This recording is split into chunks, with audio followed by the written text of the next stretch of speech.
இயேசுவின் நாமத்தினாலே நான் வெளியேறப்பட்ட இந்த நேரத்திலும் எல்லாரையும் சந்திப்பதில் எனக்கு சந்தோஷம் உண்டுகிற. கர்த்தர் நல்லவர், அவருடைய கிருபை என்றும் உள்ளது.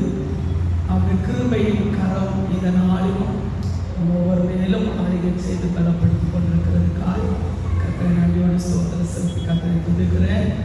இன்றைக்கும் கர்த்தர் நம்மோடு கூட பேசி நம்ம ஒவ்வொருவருடைய வாழ்க்கையிலும் தேவையான வார்த்தைகளை தந்து ஆஸ்வதிக்க அப்படின்னு போதுமான தேவனாக இருக்கிறார். அப்படியே நம்முடைய சமூகத்தில் ஆண்டவரே என்னோடு கூட பேசுங்க. இந்த வார்த்தையினுடைய விடுதலை என் வாழ்க்கையில் உண்டாகட்டும். என் அந்த சமூகத்தில் ஒப்பு கொடுப்போமானால் நிச்சயமாகவே கர்த்தர் நம்மோடு கூட பேச அவர் போதுமான தேவனாக இருக்கிறார். எல்லாரும் ஆண்டவரே இன்றைக்கு உங்களுடைய பிள்ளைகளோடு கூட பேசப்படுகிற வார்த்தைகள் இந்த பிள்ளைகளுக்கு ஜீவனையும் சமாதானத்தையும் ஆரோக்கியத்தையும் கற்றுக் கொடுத்து நலப்படுத்துகிறதுக்கு ஆயுளுக்கு நன்றி செலுத்துகிறோம். பிள்ளைகள் விடுதலை ஆக்கப்படட்டும். ஜெயத்தின் பாதையில் வழிநடத்தப்பட்டு கர்த்தர் கிருபை கொடுத்து பலப்படுத்துகிறதுக்கு ஆயுளுக்கு நன்றி அப்பா. அப்படியே கரத்தில் தாருங்கள். இயேசுவின் நாமத்தில் ஜெபிக்கிறோம் நல்ல பிதாவே. ஆமென் ஆமென். கர்த்தர் நல்லவர். ஆமென். எல்லாருடைய வாழ்க்கையிலும் அவர் நல்லவராகவே இன்றைக்கும் செயல்படுகிறதுக்காக கர்த்தரை நன்றியோடு ஸ்தோத்திரம் செலுத்துகிறேன். ஆமென். மீகா தீர்க்கதரிசன புஸ்தகத்தில் தேவனுடைய பிள்ளைகளாகிய தேவனுக்காக காத்திருக்கிற பிள்ளைகளுக்கு வாக்குத்தத்தமான அநேக வார்த்தைகளை ஆமென் மீகா தீர்க்கதரிசி மூலம் கொடுத்திருக்கிறதை நம்ம பார்க்க முடியும். அதில் ஒரு ஆமென் வேத பகுதியை நாம் இன்னைக்கு தியானிக்க கர்த்தர் நமக்கு கிருபை தருவாராக. மீகா தீர்க்கதரிசன புஸ்தகம் 7வது அதிகாரம் அதனுடைய 15வது வசனத்தை நாம் வாசிக்க கேட்கலாம். நீ எகிப்து தேசத்திலிருந்து புறப்பட்ட நாளில் நடந்தது போலவே உன்னை அதிசயங்களை காண பண்ணுவேன். நான் உன்னை அதிசயங்களை காண பண்ணுவேன். நல்ல ஒரு வார்த்தை. ஒரு உலக மனுஷனால சொல்லப்பட முடியாத, உலகத்தாரால சொல்ல முடியாத, உலக சூழ்நிலைகளால் சொல்ல முடியாத ஒரு வார்த்தையை தேவனுடைய பிள்ளைகளோடு கூட சொல்லி உற்சாகமாக்குறது மாத்திரமல்ல, கர்த்தர் சொல்லுகிற வார்த்தையை நிறைவேற்றி முடிக்கிறதுகளும் அவர் மேன்மை உள்ளவர். ஆமென். நான் உன்னை அதிசயங்களை காண பண்ணுவேன் அப்படின்ற அதிசயம் அப்படின்னு சொல்லும்போது அதில் நம்ம முக்கியமாக நம்ம அறிந்து கொள்ள வேண்டியதுன்னா, முடியாத ஒரு காரியத்தை, நம்முடைய கண்களுக்கு இயற்கையாக முடியாத ஒரு காரியத்தை, இயற்கைக்கு அப்பாற்பட்ட நிலைமையில நடக்கிற ஒரு சம்பவத்தை நாம் பார்ப்பதும் பேசுவதும் கேட்பதும் தான் அதிசயம் என்று நாம் பார்க்க முடியும். இந்த மீகா தீர்க்கதரிசன புஸ்தகம் நான் முழுவதுமே நம்ம வாசித்து பார்க்கும்போது தேவனுடைய அதிசயமான காரியம் என்ன என்பதை குறித்து நாம் இதில் தெளிவாக பார்க்க முடியும். மீகா தீர்க்கதரிசன புஸ்தகம் 7வது அதிகாரம் அதனுடைய பின்பகுதியில் 11வது வசனத்திலிருந்து 5 வாக்குத்தத்தமான அதிசயங்களை தேவன் சொல்லியிருக்கிறார். அந்த அதிசயத்தை தான் இன்றைக்கு தேவனுடைய பிள்ளைகளாகிய நம்முடைய வாழ்க்கையிலும் கர்த்தர் என்ன செய்கிறார், நிறைவேற்றி வருகிறதை நினைத்து கர்த்தரை நன்றியோடு ஸ்தோத்திரம் செலுத்துகிறேன். இந்த மீகா யார் அப்படின்னு நம்ம பார்க்கும்போது, மீகா தேவனால் பிரயோஜனப்படுத்தப்பட்ட ஒரு தீர்க்கதரிசி. இது எரேமியா காலங்களில், எரேமியா தீர்க்கதரிசியாக இருந்த காலங்களில் வாழ்ந்த ஒரு தீர்க்கதரிசி என்பதை நாம் அறிந்து கொள்ள முடியும். அந்த எரேமியா காலங்களில், எரேமியா தீர்க்கதரிசனம் சொன்ன காலங்களில் இந்த தீர்க்கதரிசியும் தன்னுடைய தேவன் சொன்ன வார்த்தைகளை தீவிரமாய் ஆமென் எரேமியா மூலம் சொல்லப்பட்ட அதே வார்த்தைகளை இந்த மீகா தீர்க்கதரிசி மூலமும் சொல்லி இருக்கிறத நம்ம பார்க்க முடியும். ரொம்ப விசேஷமான காரியமாக நம்ம இதில் பார்க்க முடியும். அதில் 1வது வசனத்தில் நம்ம பார்க்கும்போது, 1வது அதிகாரம் அதனுடைய 1 வசனத்தில் நம்ம வாசிக்கும்போது மொரேசே ஊரானாகிய மீகா அப்படின்னு சொல்லப்பட்டிருக்கிறது. இந்த மீகா அந்த வார்த்தை நம்ம கவனிக்கும் போது மிகாயா என்ற வார்த்தை ஒரு சுருக்கத்தை தான் மீகா என்று சொல்லுகிறதாக நம்ம இந்த இடத்துல பார்க்க முடியும். அது மட்டும் இல்லை, இந்த மீகா தீர்க்கதரிசிக்கு நல்ல ஒரு பெயர் கொடுக்கப்பட்டிருக்கிறது. என்ன பெயர் அப்படின்னா ஏழைகளின் தீர்க்கதரிசி, ஒடுக்கப்பட்டவர்களுடைய குரல் அப்படின்னு சொல்கிற ஒரு நல்ல பெயரை பெற்றிருக்கிற ஒரு தீர்க்கதரிசியாக இருக்கிறார். காரணம் என்ன அப்படின்னா, இந்த மீகா தீர்க்கதரிசன புஸ்தகம் முழுவதும் நம்ம வாசிக்கும் போது 2 கூட்டத்தாரை குறித்து நம்ம பார்க்க முடியும். ஒன்று ஒடுக்கப்படுகிறவர்களின் கூட்டம், ஒடுக்கப்பட்டவர்களின் கூட்டம். இந்த ஒடுக்கப்படுத்துகிறவர்கள், ஒடுக்கப்படுகிறவர்கள், இந்த ரெண்டையும் நீங்க கொஞ்சம் கவனமாக கவனிக்கணும். ஒடுக்கப்படுத்துகிறவர்கள் எப்படி இருப்பாங்க, அவங்களுடைய வாழ்க்கையில அவங்களுக்கு கர்த்தர் கொடுக்குற நியாய தீர்ப்பு என்ன என்பதை குறித்து நம்ம இந்த அதிகாரங்களை பார்க்க முடியும். அதே பட்சத்துல ஒடுக்கப்படுகிறவர்களுக்கு தேவன் கொடுக்கிற ஆசீர்வாதங்கள் என்ன என்பதை குறித்து நம்ம இந்த இடத்துல பார்க்க முடியும். இதுல முக்கியமா ஒடுக்கப்படுத்துகிறவர்கள் யார் ஒடுக்கப்படுகிறார்கள் அப்படின்னு நம்ம பார்க்கும்போது, இதுல 1ஆவது அதிகாரம் அதனுடைய 7வது வசனங்களை நம்ம வாசிக்கும் போது, சொரூபங்களை வழிபடுகிறவர்கள், சொரூபங்கள் வழிபடுகிறவர்கள், அதை நீங்க வாசித்து பாருங்க. 7வது வசனம். அதின் சுரூபங்கள் எல்லாம் நொறுக்கப்படும், அதின் பணையங்கள் எல்லாம் அக்கினியால் எரித்து போடப்படும், அதின் விக்கிரகங்களை எல்லாம் பாழாக்குவே, வேசி பணையத்தினால் சேர்க்கப்பட்டது திரும்ப வேசி பணையாய் போகும். சொரூபங்கள் சிருஷ்டிகரை தொழுது கொள்ளாமல் சிருஷ்டியை தொழுது கொண்டு அதனால தனக்கு விரும்பின தன்னுடைய கற்பனையின்படி வருகிற சொரூபங்களை வழிபட்டதுனால தேவன் என்ன செய்கிறார்னா, சமாரியாவுக்கு விரோதமாகவும் யூதா ஜனங்கள் விரோதமாகவும் இந்த வார்த்தைகளை கர்த்தர் என்ன செய்கிறார் சொல்லுகிறார். கர்த்தரை அறிந்தும் கர்த்தருக்காக வாழ வேண்டும் என்று தீர்மானிக்கப்பட்டிருந்தும் கர்த்தரை தொழுது கொள்ளாதபடி உலக காரியங்களுக்கு, உலக வேதத்துல தேவனுடைய பிள்ளைகளா இருக்கிற ரட்சிக்கப்பட்ட தேவனுடைய பிள்ளைகளுக்கு விக்கிரகம் என்று சொல்லும்போது வேலையா இருக்கலாம், இல்ல பணமா இருக்கலாம், இல்ல நம்முடைய வாழ்க்கையில ரொம்ப நேசிக்கிற மனைவியா இருக்கலாம், இல்ல நம்முடைய நேசிக்கிற ஒரு புருஷனா இருக்கலாம். சில தன்னுடைய வாழ்க்கையில தன்னுடைய சொந்த பிள்ளைகளை விக்கிரகமாக வைத்துக் கொள்வார்கள். கர்த்தருக்கு கொடுக்க வேண்டிய கனத்தை கொடுக்காமல் அதுக்கு முக்கியத்துவம் கொடுக்கும் போது, இல்லைன்னா உலக காரியங்களுக்கு முக்கியத்துவம் கொடுக்கும்போது, தன்னால் உருவாக்கப்பட்ட சில சொரூபங்களுக்கு முக்கியத்துவம் கொடுக்கும்போது தேவன் என்ன செய்கிறார்னா, அவங்க மேல் கோபம் கொள்ளுகிற தேவனா இருக்கிறார் என்று வேதம் சொல்லுகிறது. ஒரு சாதாரணமான காரியம் அல்ல. அது மட்டும் இல்ல, இவங்களுடைய அக்கிரமங்களுடைய அடுத்த ஒரு பகுதி என்னன்னா, இரவு முழுவதும் தூங்காமல் இரவு முழுவதும் அக்கிரமங்களையே யோசித்து செயல்படுகிற ஒரு அனுபவம் யாருக்கு ஏற்படுகிறதுனா, தேவனை நம்பி இருக்கிற பிள்ளைகளுடைய வாழ்க்கையில காணப்படுகிறத வேதம் நமக்கு தெளிவாக சொல்லுகிறது. 2வது அதிகாரம் அதனுடைய 1-2 வசனங்களை வாசிக்கும் போது, அக்கிரமத்தை யோசித்து தங்கள் படுக்கையின் மேல் கொல்லாப்பு செய்ய எத்தனம் பண்ணி தங்கள் கையில் வல்லமை இருக்கிறபடியினால் விடியற்காலம் ஆகிற போது அதை நடுப்பித்து. அப்போ இரவு நேரங்களில் யோசிக்கிறது மாத்திரம் இல்ல, கால தினத்துல நான் செய்து முடிச்சிருவேன், இது என்னால் செய்ய முடியும் என்று சொல்லி அந்த காரியத்தை நடப்பிக்கிறவர்களாக காணப்படுகிறார்கள். அதான் வேதத்தில் சொல்லப்பட்டிருக்கிறது. அது சாதாரணமான காரியமாக அவங்க நினைக்கிறது இல்லை. நம்மளால முடியும், நமக்கு திறமை இருக்கு, நமக்கு வசதி இருக்கு, நம்ம எல்லாவற்றையும் பார்த்து கொள்ளலாம் என்று சொல்லுகிற ஒரு கூட்டத்தார் இருக்கிறாங்க. அவங்க என்ன செய்யறாங்க பாருங்க. அதோட 2வது அதிகாரம் 2வது வசனத்துல, வயல்களை இச்சித்து பறித்து கொண்டு வீடுகளை இச்சித்து எடுத்துக்கொண்டு புருஷனையும் அவன் வீட்டையும் மனுஷனையும் அவன் சுதந்திரத்தையும் ஒடுக்கிறவர்களுக்கு ஐயோ அப்படின்னு சொல்லப்பட்டு, பார்த்தீங்களா? அடுத்தவங்களுடைய வயல்களை இச்சிக்கிறது, அடுத்தவங்களுடைய வீடுகளை இச்சிக்கிறது, அது நமக்கு சொந்தமானது கிடையாது. நமக்கு சொந்தமா அது வரவே வராது.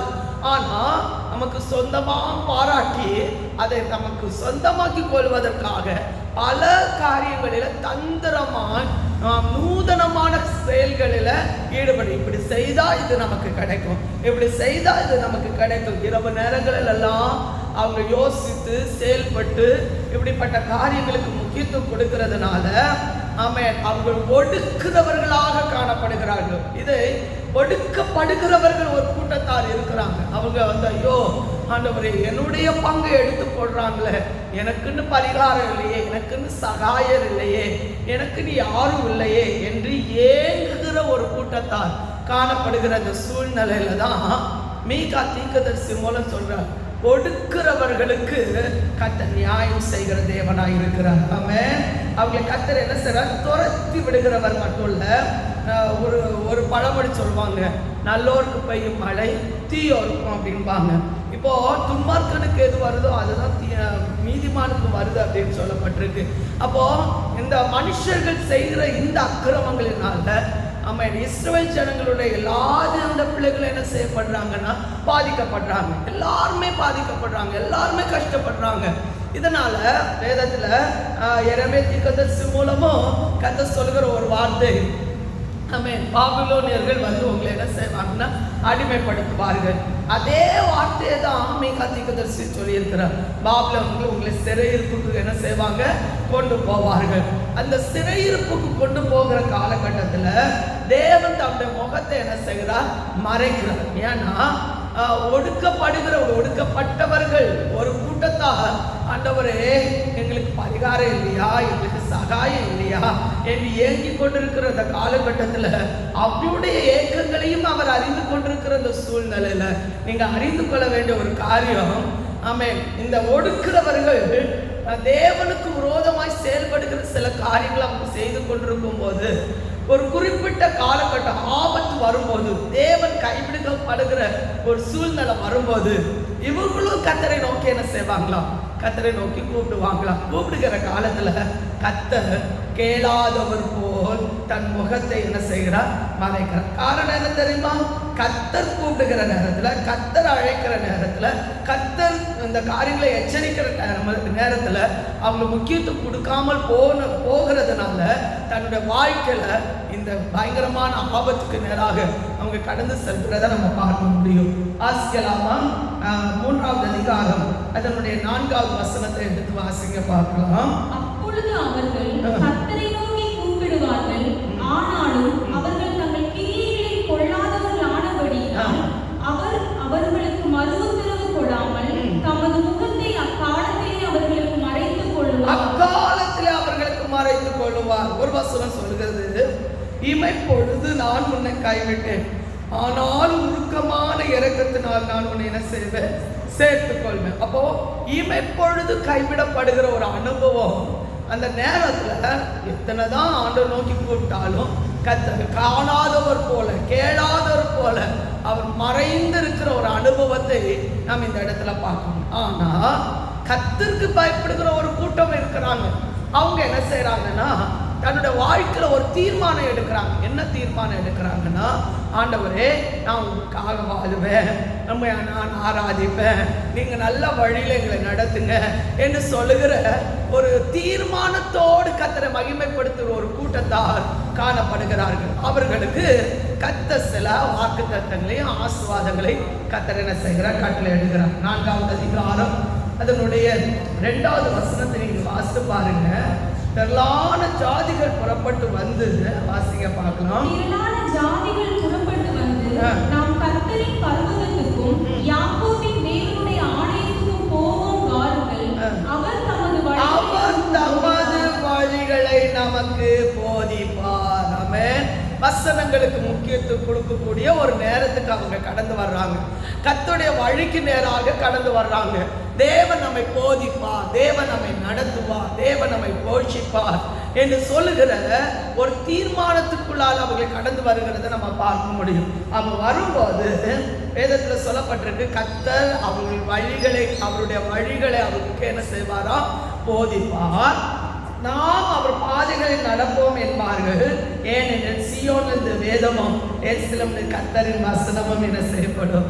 வெளிப்படும். யாரெல்லாம் கர்த்தர் சமத்துல ஓடி வர்றாங்களோ அந்த ஒரு வார்த்தையாவது என்னோட பேசுங்கப்பா, இந்த சத்தத்தை நாங்க கேட்கட்டும், வழி இதுவே என்று சொல்கிற சத்தம் எங்களை காதுல துணிக்கட்டும் என்று சொல்லி இந்த வழியில நாங்கள் நடப்போம் என்ற தீர்மானத்தோடு யார் வருகிறாங்களோ அவங்க தான் மீட்கப்பட்டவர்கள், அவங்க தான் தேவனால் தெரிந்து கொள்ளப்பட்டவர்கள், அவங்க கர்த்தருக்கு பயப்படுகிற தேவனுடைய ஜனம். அவங்களுக்காக தேவன் என்ன செய்கிறார்னா மனதுருகிற தேவனாய் இருக்கிறார். ஆமென். அவங்களுக்காக மனம் இறங்குற தேவனாய் இருக்கிறார். அவங்களுக்கு வாக்குத்தத்தங்களை நிறைவேற்றுகிற தேவனாய் இருக்கிறார். அது மட்டும் இல்ல, தடைகளை அப்புறப்படுத்துகிற தேவன் அவங்களுக்கு முன்பாக என்ன செய்கிறார்? கடந்து செல்கிறார். அந்த ஆபத்தான சூழ்நிலையிலும் கர்த்தர் அவங்களுக்கு அனுகூலமான காரியங்களை கர்த்தர் அவங்களுக்கு என்ன செய்கிறார்? வாய்க்க பண்ணுகிறதாக நாம் இந்த இடத்துல என்ன செய்ய முடியும்? நம்ம பார்க்க முடியும். அது மட்டும் இல்ல, இந்த மீகா தீர்க்கதரிசி மூலம் கர்த்தர் சொன்ன வார்த்தை அநேகம் ஆமென் 700 வருடங்களுக்கு பிறகு ஆமென் மேசியாவுடைய வருகை குறித்தும் அவருடைய பிறப்பை குறித்தும் மிகவும் தெளிவாக இந்த இடத்துல சொல்லப்பட்டிருக்கிறது. ஆமென்.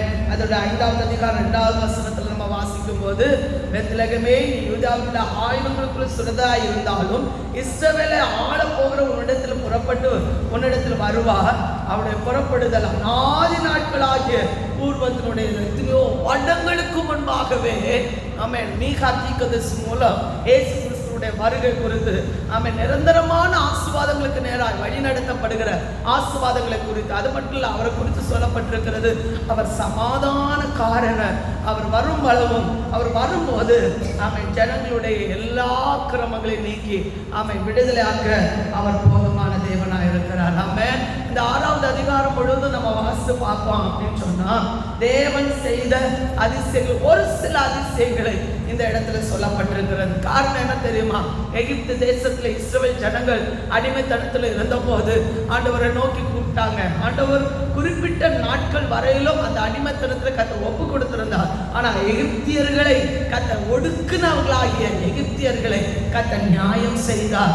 அவர்களுக்காக கர்த்தர் என்ன செய்தார்? கிரியை செய்தார். தேவனுடைய பிள்ளைகளுக்காக அவர் கிரியை செய்தார் என்று நாம் இந்த இடத்துல ஆமென் காண முடியும். அவர்களை விடுதலை ஆக்குவதற்காகவே மோசே, ஆரோன், மிரியாம் இவர்கள் எல்லாம் கர்த்தர் முன்னால நிறுத்தி அவங்களை கொண்டு போய் ஆமென் கானான் தேசத்துக்குள் பிரவேசிப்பதற்காக விடுதலாக்கி கொண்டு வந்து நிறுத்தினார் என்று சொல்லி நம்ம இந்த இடத்துல பார்க்க முடியும். 6வது அதிகாரம் 4வது வசனத்தை நீங்க வாசித்து பாருங்க.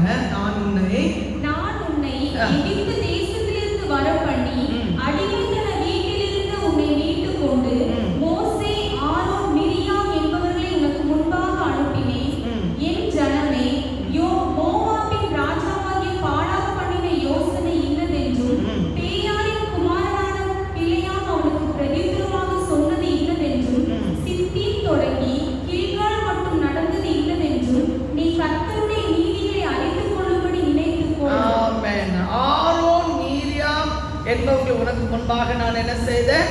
அனுப்பினேன். அது மட்டும் இல்ல, இவ்வளோ நன்மைகளை பெற்ற இந்த இஸ்ரவேல் ஜனங்கள் இன்னும் கர்த்தரை என்ன செய்யல?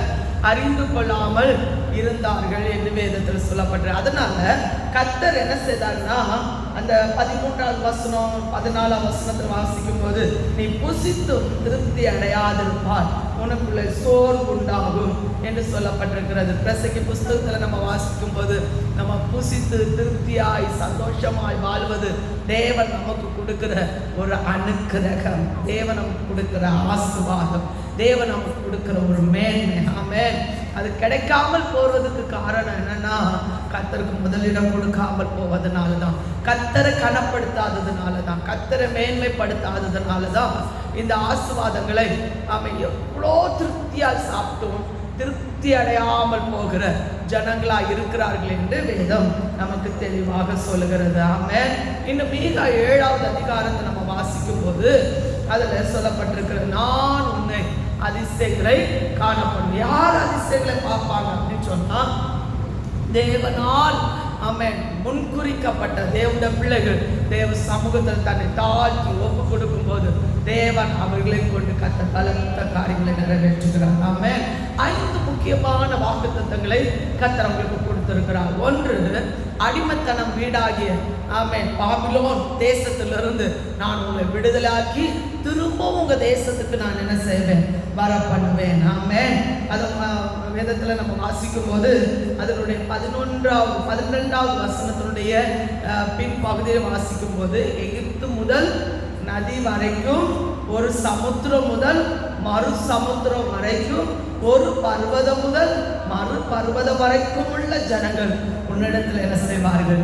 வருவார்கள். காத்திருந்து தேவ சமூகத்தில், ஆண்டவர் எப்படியாவது சமூகத்தில் வரட்டும், எப்படியாவது உடைய சமூகத்தில் தேவனுடைய ஆசீர்வாதத்தை பெற்றுக்கொள்ளட்டும் என்று காத்திருக்கிற தேவனுடைய பிள்ளைகளுடைய வாழ்க்கையில அந்த எருசலேமை தேடி சமாதானத்தை தேடி அவன் ஒரு முனையிலிருந்து மறுமுனையில் உள்ள சகல ஜாதிகள் மீட்கப்பட்ட தேவனுடைய ஜனங்கள் என்ன செய்வாங்க, ஓடி வருவாங்க. இது ஒரு அதிசயம். ஆமென். இன்னைக்கு எத்தனை பேர் விசுவாசிக்கிறீங்க? ஆமென். ஒரு விளையான சேற்றிலிருந்து ஆமென் மீட்கப்பட முடியாத இடத்திலிருந்து ஆமென் இனி முடிந்தது, வாழ்க்கையே முடிந்தது என்று சொல்லப்படுகிற இடத்திலிருந்து கர்த்தர் அவங்களை திரும்ப தூக்கி கொண்டு வந்து நிறுத்துகிறார் அப்படின்னு சொன்னா தேவன் நம்முடைய வாழ்க்கையில செய்த ஒரு மேன்மையான அதிசயம். ஆமென். அந்த அதிசயத்தை நம்மளால சொல்லி அறிவிக்கவே முடியாது. இஸ்ரவேல் ஜனங்களுக்கு எகிப்து தேசத்துல அடிமையா இருந்தபோது 430 வருஷம் அடிமைத்தனத்தில் இருந்தாங்கன்னு சொல்லப்பட்டிருக்கிறது. 4ஆம் தலைமுறைகளில அவங்க திரும்பி வருவார்கள் என்று சொன்ன வாக்குத்தத்தத்தின்படி கர்த்தர் அவங்க திரும்ப என்ன செய்தாராம், அழைத்து கொண்டு வந்தார்.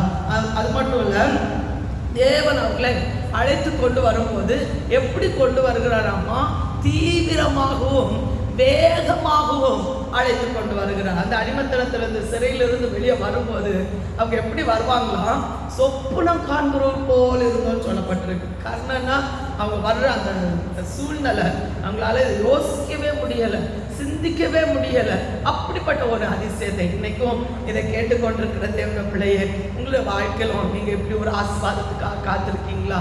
என்னுடைய நன்மை, என்னுடைய வாழ்க்கையில் ஆசீர்வாதம் எப்படி நான் திரும்ப வருவேன், எப்படி நான் இதை பெற்றுக்கொள்வேன் அப்படின்னு நீங்க நினைக்கிறீங்களா? என்னுடைய வாழ்க்கையில நான் ஒரு சம்பவத்தை நான் சொல்ல முடியும்.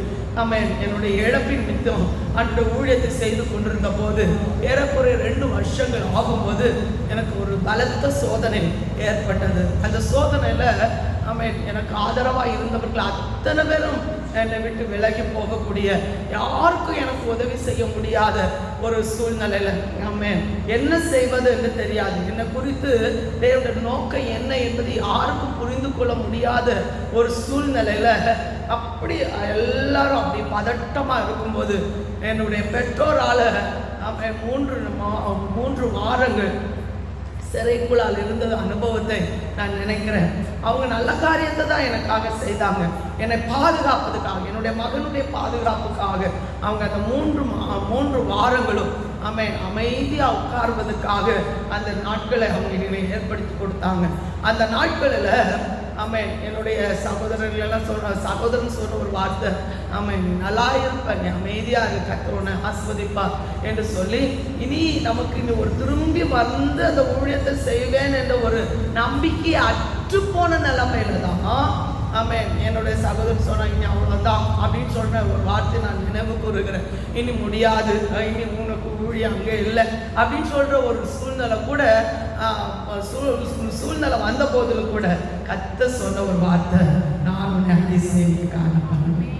உண்மையா சொல்ற, எதிர்பார்க்காத நம்மை நினைத்து கூட பார்க்காத அதிசயத்தை தேவன் என்னுடைய வாழ்க்கையில செய்தார்.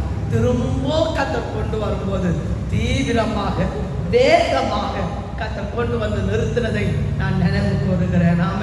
அது கர்த்தர் அதிசயங்களை செய்யும் போது என்னைக்கும் சிறையிருப்பல்ல, என்னைக்கும் அடிமைத்தனம் அல்ல, அதுல இருந்து கர்த்தர் நம்மளை என்ன செய்கிறார், மீட்டு கொண்டு வருகிறார். இன்னைக்கும் விசுவாசத்தோடு கேட்டுக்கொண்டிருக்கிற தேவனுடைய பிள்ளையோட வாழ்க்கையில ஒரு தைரியமா சொல்ல விரும்புறேன். நீங்க தேவ சமூகத்துல காத்திருக்கீங்களா? எனக்கு ஒரு விடுதலை வேணும்னு காத்திருக்கீங்களா? உங்களுக்காக அற்புதம் செய்கிற ஒரு தேவன் பக்கத்துல இருக்கிற, இனி முடியாது, இனி நான் அழிஞ்சு போயிருவேன், இனி யாராலும் எனக்கு உதவி செய்ய முடியாது அப்படின்னு நீங்க சோர்ந்து போய் இருக்கீங்களா? அவங்கள பார்த்துதான் கர்த்தர் சொல்லுகிறார், நான் உங்களுக்கு அதிசயத்தை செய்ய விரும்புகிறேன் என்று கர்த்தர் சொல்லுகிறார். ஹல்லேலூயா. ஏசாயா 5ஆம் அதிகாரம் 26வது வசனத்தை வாசிக்கும் போது தேவனுடைய பிள்ளைகளை அழைத்து கொண்டு வரும்போது எவ்வளவு அழகா சொல்லப்பட்டிருப்பாருங்க. வாசிங்க பார்க்கலாம். அவர் தூரத்தில் உள்ள ஜாதிகளுக்கு ஒரு கொடியை ஏற்றி அவர்களை பூமியின் கடையாந்திரங்களில் இருந்து பயில் காட்டி அழைப்பார். அப்பொழுது அவர்கள் தீவிரமும் வேகமுமாய் வருவார்கள். அவர்களை விடாய்த்தவனும் இடறுகிறவனும் இல்லை, தூங்குகிறவனும் உறங்குகிறவனும் இல்லை. அவர்களில் ஒருவனுடைய இடுப்பின் கச்சை அவிழ்வதும் பாதரட்சைகளின் வார் அறுந்து போவதும் இல்லை. ஆமென். போதும். கர்த்தர் அவர்களை ஆமென் வேறு நபர்களுடைய வேற புறஜாதிகள் மத்தியில் கர்த்தர் விட்டு கொடுக்காதபடி அவங்களை பாதுகாத்து அழைத்து கொண்டு வருகிற தேவனாக இருக்கிறார். ஆமென். இரண்டாவது ஆசீர்வாதத்தில் சொல்லப்பட்டிருப்பாருங்க, ஆசீர்வாதங்களை தேவன் நமக்கு தரும்போது அதை சொந்தமாக்கி கொள்ள அவர் நல்ல ஒரு மேய்ப்பனா, நம்ம ஒரு மந்தையாய் அவருக்கு முன்பாக காணப்படும் போது அவர் நல்ல நிலைமையில் நம்மை மேய்த்து கொண்டு வருகிற சர்வ வல்லமுள்ள தேவனாக இருக்கிறார். அதான் 14ஆவது வசனம் 17ஆம் வசனம் சொல்லும்போது, பூர்வ நாட்களில் மேய்ந்தது போலவே அவர்கள் பாசானிலும் கீலியாத்திலும் மேய்வார்களாக. ஆமென். அவங்களுடைய மேய்ப்பர் சாதாரணமான மேய்ப்பர் அல்ல, கருத்தாய் விசாரித்து மேய்க்கிற ஒரு மேய்ப்பர். எத்தனை பேர் அதை விசுவாசிக்கிறீங்க? ஆமென். அவர் புல்லுள்ள இடங்களில் மேய்ந்து அமர்ந்த தண்ணீர்கள் நம்மை நடத்துகிற ஒரு மேய்ப்பர். அதுல ஒரு சமாதானம் இருக்கும், அதுல ஒரு நிம்மதி இருக்கும் என்று வேதம் நமக்கு தெளிவாக சொல்லுகிறது. ஆமென். அந்த சுதந்திரத்தை நாம் என்ன செய்கிறோம்னா, ஆமென், தக்க வைத்துக் கொள்ளக்கூடிய ஆமென் கிருபையை அந்த மேய்ப்பர் மூலம் நம்ம என்ன செய்கிறோம், பெற்றுக் கொள்கிறோம். ஆமென். இன்னும் மூன்றாவது நம்ம பார்க்கும்போது நல்ல ஒரு நியாயாதிபதியா கர்த்தர் நம்மை உயர்த்தி நிறுத்துகிற தேவனாக இருக்கிறார். வாசிங்க பார்க்கலாம். அதனுடைய 16வது 17வது வசனத்தினுடைய பின்பகுதியை வாசிங்க. தங்கள் மறைவிடங்களில் இருந்து நடுநடுங்கி புறப்படுவார்கள். நமது தேவனாகிய கர்த்தருக்கு திகிலோடு சேர்ந்து உனக்கு பயப்படுவார்கள். ஒரு காலத்துல அவங்களுக்கு பயப்படக்கூடிய ஒரு சூழ்நிலை ஏற்பட்டது. ஆனா இந்த காலத்துல கர்த்தருக்கு பயப்படுகிற ஒரு சூழ்நிலை ஏற்படுகிற நிலைமையில ஆமென், யார் கர்த்தருக்கு பயப்படுகிறார்களோ அவருக்கு பயந்து நடக்கும்படியா கர்த்தர் ஒரு அற்புதத்தை செய்கிறார். ஹல்லேலூயா. அதான் சொல்லப்பட்டிருக்கிறது, நல்ல ஒரு நியாயாதிபதியா. ஒரு காலம் அவங்க சந்தோஷமா நம்மளை ஒடுக்குனாங்க, ஒரு காலத்துல அவங்க சந்தோஷமா நம்மளை வேதனைப்படுத்தினாங்க. சத்துருக்களுக்கு முன்பாக ஒரு பந்தியை ஆயத்தப்படுத்தி உன் தலையை எண்ணெயால் என்ன செய்கிறார், அபிஷேகம் பண்ணுகிறார். ஆமென். அந்த அபிஷேகத்தின் வல்லமை தான் இன்னைக்கும் நம்ம மேல ஊற்றப்பட்டிருக்கிறதுனால இன்னைக்கு எத்தனை பேர் விசுவாசிக்கிறீங்க?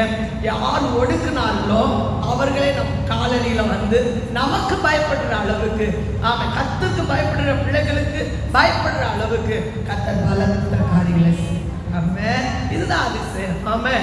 இவங்க நம்ம மத்தியில இவ்வளவு பயப்படுற அளவுக்கு கர்த்தர் நம்ம நடத்தினாரா என்று சொல்ற அளவுக்கு கர்த்தர் நம்ம என்ன செய்வார், ஆச்சரியமா நடத்துவார். நீங்க விசுவாசிங்க. ஆமென். நாம் ஆராதிக்கிற தேவன் சாதாரணமானவர் அல்ல, ஒரு பலத்த காரியங்கள் நமக்காக நிறைவேற்ற அவர் போதுமான தேவனாக இருக்கிறார். ஆமென்.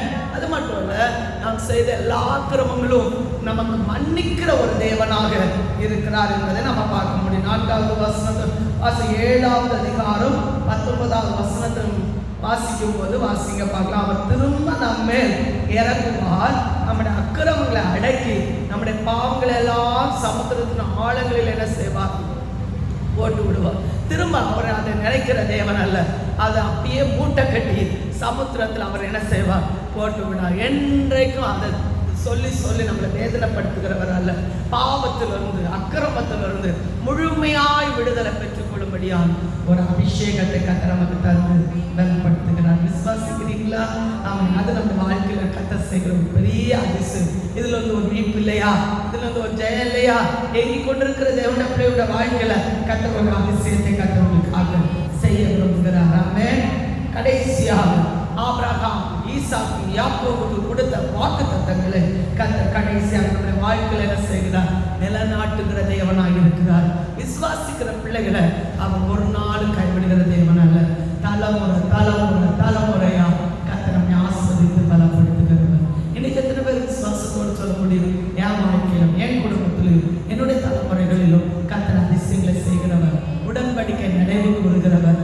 ஆமென். பெருகவே பெருக பண்ணுவேன், நான் அதிசயங்களை காண பண்ணுவேன் என்று சொன்ன கர்த்தர் உங்களுடைய வாழ்க்கையிலும் அந்த அதிசயத்தை காண கர்த்தர் கிருபை தருவாராக. அப்படியே கண்களை மூடி ஆண்டவரை நோக்கி பார்த்து, ஆண்டவரே, என் வாழ்க்கையிலும் என் குடும்பத்திலும் இந்த அதிசயத்தை நான் பார்க்க போறதுக்காக ஸ்தோத்திரம். ஆமென். எந்த இடத்துல நான் ஆண்டவர் சமூகத்தை விட்டு விட்டேனோ அந்த இடத்துல நீங்க என்னை திரும்ப கொண்டு வருகிறதுக்காக ஸ்தோத்திரம். ஆண்டவர், நீ என்னை நல்ல ஒரு மேய்ப்பனாக மேய்த்து ஆண்டவரை சமாதானத்துக்கு நேரம் என்னை வழி நடத்துகிறதுக்காக ஸ்தோத்திரம். நீங்க தந்திருக்கிற ஆசீர்வாதங்களை தக்க வைத்துக் கொள்ளக்கூடிய ஒரு அபிஷேகத்தின் வல்லமை எனக்கு கொடுத்ததுக்காய் ஸ்தோத்திரம். இன்னும் ஆமென், நாங்கள் செய்த எல்லா அக்கிரமங்களையும் பாவங்களையும் கண்களினாலும் வாயினாலும் ஆமென் செய்கையினாலும் செய்த எல்லா அக்கிரமத்தையும் மூட்டை கட்டி கத்த சமுத்திரத்தில் போட்டதுக்காய் ஸ்தோத்திரம். ஆண்டவரே, முற்பிதாக்களுக்கு நீங்கள் கொடுத்த ஆசீர்வாதங்களை நாங்கள் நினைவு கூர்ந்து அதிசயத்தை நாங்கள் காண கத்த கிருபை தந்ததுக்காய் ஸ்தோத்திரம். எல்லா பிள்ளைகள் மேல அந்த அபிஷேகத்தின் வல்லம் ஊற்றுனதுக்காக மக்கள் நன்றி கத்தாவே. தடைகளை எடுத்து போட்டதுக்காக நன்றி, கிருபை நான் நிரம்பினதுக்காக நன்றி. ஆண்டவரே, எல்லா குடும்பங்களையும் மேலும் ஆமென், இதை கேட்டுக்கொண்டிருக்கிற எல்லா பிள்ளைகள் மேலும் இந்த அபிஷேகத்தை ஊற்றுனதுக்காய் ஸ்தோத்திரம். எல்லா நாமமும் எல்லா கனமும் மகிமையும் உமக்கே நாங்கள் ஏறெடுக்கிறோம். இயேசுவின் நாமத்தில் ஜெபிக்கிறோம் நல்ல பிதாவே. ஆமென், ஆமென், ஆமென். God bless you.